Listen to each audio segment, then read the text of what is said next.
In this video lecture, we're going to talk about impeachable officers and the impeachment process under the 1987 Philippine Constitution.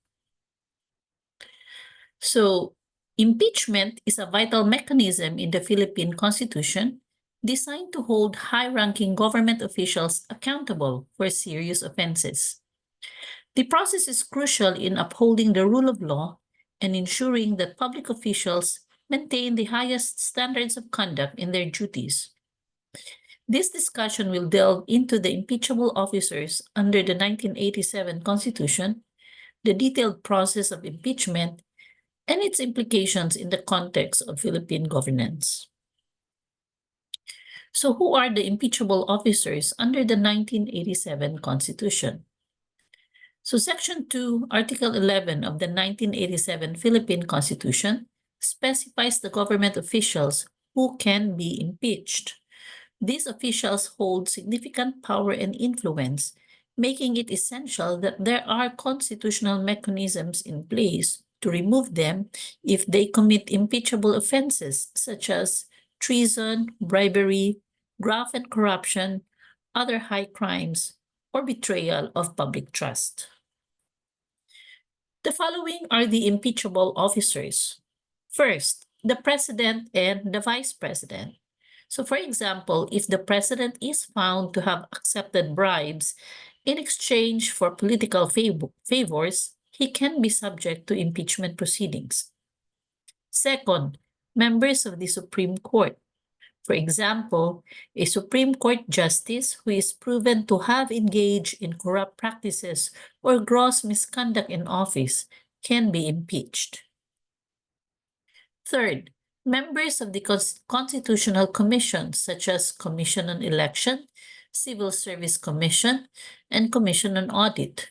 So, for example, if a member of the Commission on Election is found to have manipulated election results, this could be grounds for impeachment.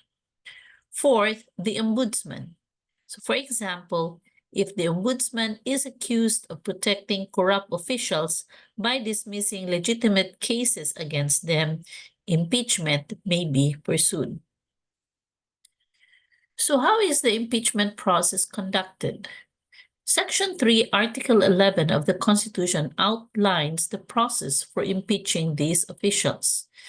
The process involves multiple steps designed to ensure fairness and accountability, with specific roles assigned to both the House of Representatives and the Senate.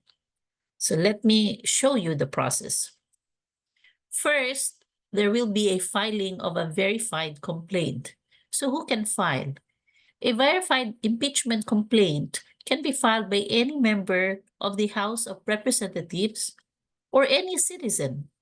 However, if a citizen files the complaint, it must be endorsed by a House member. So, for example, a group of concerned citizens, after gathering evidence of the President's involvement in corrupt activities, can prepare a verified complaint and seek endorsement from a supportive House member. Next will be a direct endorsement by 1/3 of the House. If at least 1/3 of all the members of the House of Representatives sign the verified complaint or resolution, it automatically becomes the articles of impeachment. The case is then transmitted to the Senate, where the trial begins immediately. So, for example, if 100 out of the 300 members of the House sign the impeachment complaint against a Supreme Court justice, the complaint automatically moves forward for trial in the Senate. Second step. So the role of Senate in the impeachment trial. The Senate's authority. So the Senate has the sole power to try and decide all impeachment cases. Senators serve as judges, and the entire process functions similarly to a court trial. So what is the Chief Justice role? If the President is the one on trial, the Chief Justice of the Supreme Court presides over the proceedings. So, for example, in an impeachment trial of the President, the Senate acts as the court, with senators hearing evidence examining witnesses, and eventually voting on whether to convict or acquit whoever is the officer being impeached. So third, Senate decision and required votes. So the requirement of concurrence, meaning a conviction requires the concurrence of at least 2/3 of all the members of the Senate. And what's the implication of acquittal? If the necessary votes for conviction are not obtained, which is 2/3, and it's not obtained, the official is acquitted and remains in office. So for example, in a 24-member Senate, at least 16 senators must vote to convict an impeached official. If only 15 vote for conviction, the official is acquitted and retains their position. So what is the nature and implication of impeachment? So impeachment process is political in nature, meaning the primary objective of impeachment is not to punish the official, but to remove them from their position due to serious misconduct or betrayal of public trust. It is fundamentally a political process rather than a legal one. So in terms of its nature, impeachment is neither civil, nor criminal, nor administrative in nature. It is purely political, focusing on the official's ability to continue serving in a public capacity rather than addressing any legal wrongdoing.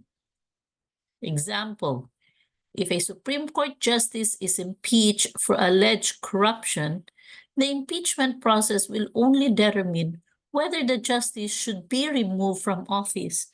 It does not involve sentencing or criminal penalties.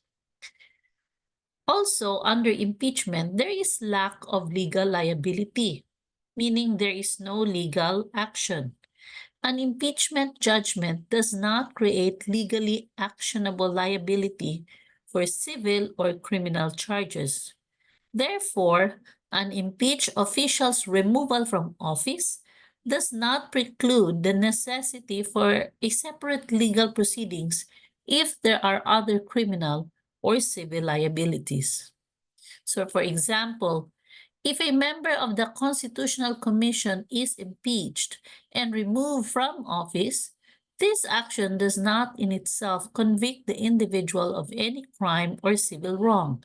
The official can still face separate criminal or civil trials in regular courts for any alleged offenses. As for retirement benefits, since there is no judicial conviction, an impeached public official whose civil, criminal, or administrative liability was not judicially established is still entitled to retirement benefits as provided under relevant laws. Example, a vice president impeached and removed from office without a criminal conviction would still receive retirement benefits according to the GSIS laws. So the impeachment process is a crucial constitutional safeguard that ensures high-ranking government officials in the Philippines can be held accountable for serious misconduct.